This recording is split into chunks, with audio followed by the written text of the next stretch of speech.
End of day one here in SSC Colombo, and India are 300 at the loss of 5 wicket. Hello and welcome to Revsportz. I am Shubhayan Chakravarti, and this is the day one review of the second test match between India and Sri Lanka, powered by IDFC First Bank. And India had a pretty eventful day out there on the pitch.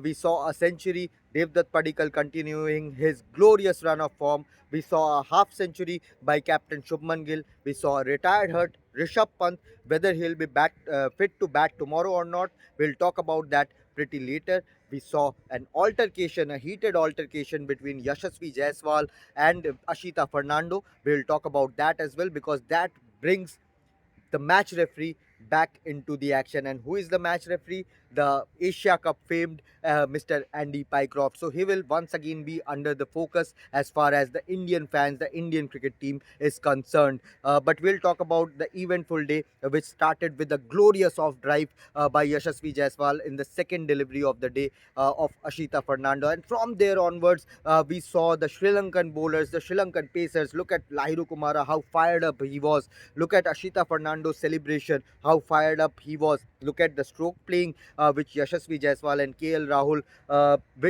showed us at least in the first session of the day, and that is where India had started to take control. But Sri Lankan players, and credit to the curators as well, he gave both the teams at least something to to work on. For the pacers, there was bounce, there was movement. For batters who like stroke playing, who like to play on the rise, they enjoyed batting here. Yashasvi Jaiswal, KL Rahul, I think both of them looked in glorious touch, but none of them could convert it into a big one. For Yashasvi Jaiswal, I think he needs to control his temper, and that is what Sitanshu Kotak also said in the press conference, that such moments, heated moments, happen on the field. There will be players who will say something, try to rile you up, and that is the job of the player, the batter, to not get riled up. And Yashasvi Jaiswal, after getting cleaned up by Ashita Fernando, that was a peach of a delivery. Took slight inside edge, but did the damage, did the maximum damage, and that is where Ashita Fernando celebrated wildly. The Sri Lankan players were on the face of Yashasvi Jaiswal, and I think that is where Yashasvi lost his cool, and he went too close to Ashita Fernando. There was slight physical contact, and that's what makes the entire scenario pretty interesting. Will Andy Pycroft hand him a match suspension, or will it just be a monetary fine with a demerit point? That is something which we will keep an eye on as far as the match referee of this game, Andy Pycroft, is concerned, Yashasvi Jaiswal is concerned, and perhaps the first test against New Zealand in October November is also concerned. Yashasvi Jaiswal, KL Rahul, I think both missed out on a brilliant chance to get a big one. But that is where came Devdutt Padikkal continuing on his thunderous run of form. After scoring 100, after scoring an 80 odd, he gave India the benchmark. I think he gave India the solidity that they needed at number three. And of course, if you look at how he has been batting, I think he has almost sealed the debate, ended the debate of who is going to be the number three going forward, especially that important two-match test series against New Zealand is also concerned. And Sitanshu Kotak also, although he praised Sai Sudarshan's impact in the last few test matches as well, but he did accept that Devdutt Padikkal, with the kind of form he has shown here in Gaul and in Colombo, he will continue to bat at number three when it comes to other test match, the future test matches are concerned. So Devdutt Padikkal, and even after he got out, all the Sri Lankan players ran towards Devdutt Padikkal to praise his knock, and the entire Indian dressing room right behind me in that particular stand gave a standing ovation to the Karnataka Southpaw. So it has to be India's biggest positive taking from this series. Now let's come to the second point. Shubman Gill looked brilliant in that 50, but 50s is not Shubman Gill's caliber. He needs to convert it into big one, and even Shubman would know it was a chanceless knock. Played some absolute delicious shots out there, was looking in control, was looking to get a big one. And I think the Sri Lankan media in the press box was also talking about that finally Shubman will get a big one today.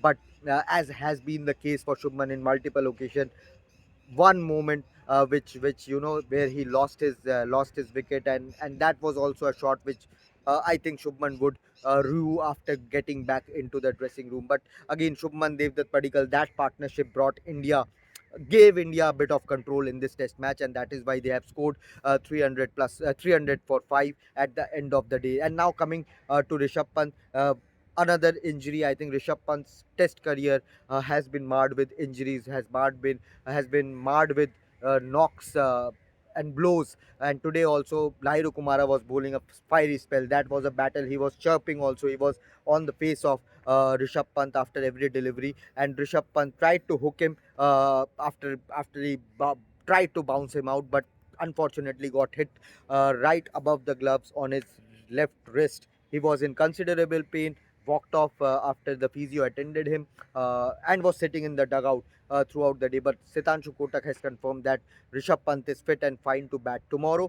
There was a question around Kuldeep Yadav as well, since we came to know that he is having a viral fever, viral infection, and he was asked whether Kuldeep was certain to play in this test match had he been completely fit. And Sitanshu Kotak said that is not a relevant question because Kuldeep is not perfectly fit to play this match and was unavailable for selection, but did talk about Sri Lanka having four left-handers, and that is why the preference went to debutant cap number 320 Saransh Jain, who started his test career at least with a beautiful cut shot to get off with a boundary. So Saransh Jain will be under focus. He's a decent batter, has an average of had an average of around 50 plus for Madhya Pradesh in the Ranji Trophy last season. Picked heaps of wickets in domestic cricket. Was the player of the tournament in the final of the in the Dulip Trophy last season. So Saransh Jain can bat, and his partnership with Dhruv Jurel will be important. If they can see the new ball out,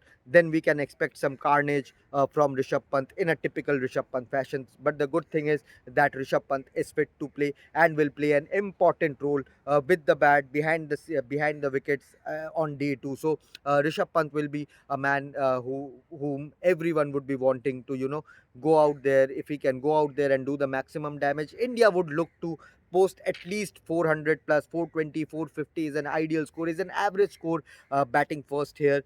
This ground is known for big scores, so 420 450 should be an ideal score. It is still a long way from here. India are just 300 for 5, so a lot will depend on how Dhruv Jurel bats, how Saransh Jain bats on his debut, how Manav Sutar, how Rishabh Pant bats, and if they can take India to 420 plus, I think that should be enough considering the kind of assistance pacers are having from this wicket, the bounce they are getting.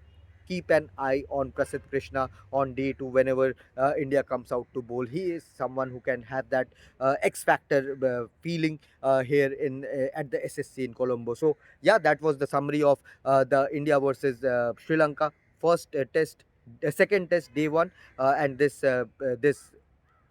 package was powered by IDFC First Bank. Let us know your thoughts in the comment section below and keep following Revsportz from coverage from all over the sporting world. For India's best multi-sports coverage, your platform is one, and that's Revsportz. So like, share, subscribe, and ring that notification bell. I think by now you know that we will be everywhere in different parts of the world and bring you on-ground reportage. As I said, your best multi-sports coverage on Revsportz, your favorite destination.